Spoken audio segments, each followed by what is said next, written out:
Because of the different barriers and obstacles we face as Bible interpreters, and because of the different steps we need to take to understand the original meaning of the text, we need access to the right tools to help us.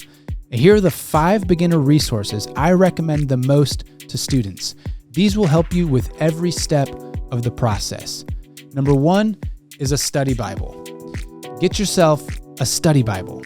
Here I have the Archaeology Study Bible, but I would recommend either the NIV Study Bible or the ESV Study Bible. The reason a study Bible is so helpful is that it offers built-in, quick access to the information you need to answer questions about authorship and audience and circumstances and more. That helps you orient yourself to understand the original meaning of the message more quickly. Also, with the study notes, you're given a number of insights, explanations of words and phrases that help you read and understand the text, all written by biblical scholars. Get yourself a study Bible. If you get nothing else on this list, get a study Bible.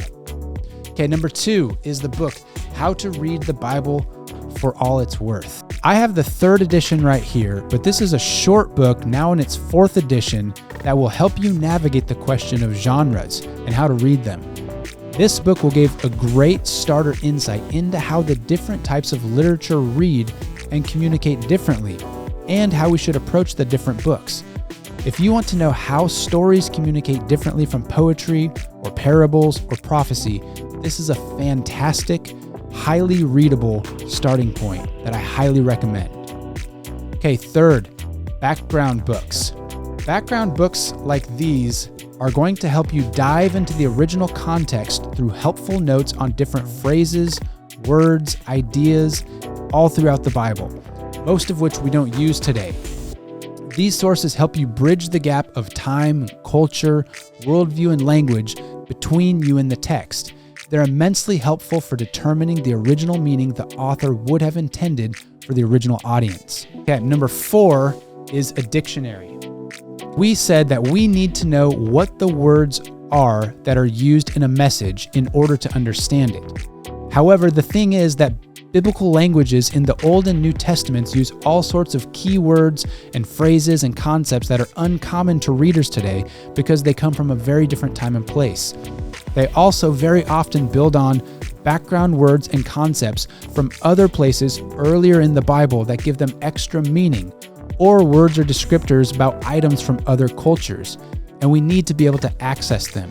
And a dictionary is a great way to look in depth at the meaning of the words we find in the Bible.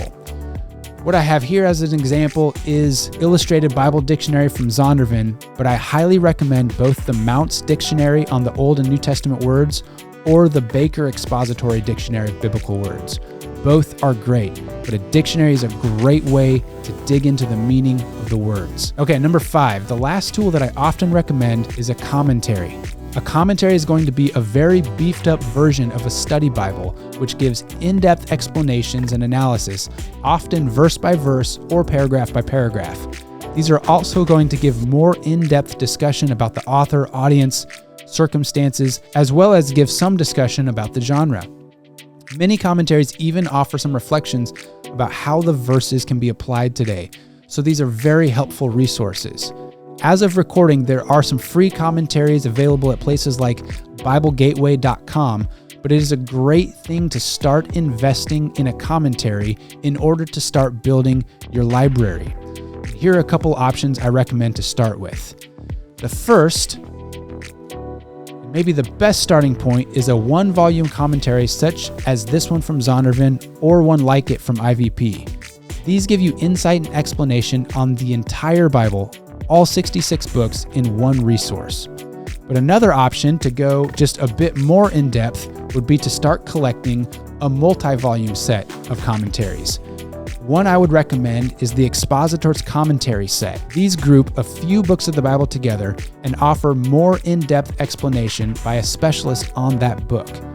Now, a third level would be to begin investing in single book commentaries, but as this is more advanced still, I'll share more about these kinds of commentaries in this video right here. If you want to hear about a number of highly recommended advanced resources that will give you unbelievable insights into the interpretive process, check out this video, and I'll see you in there.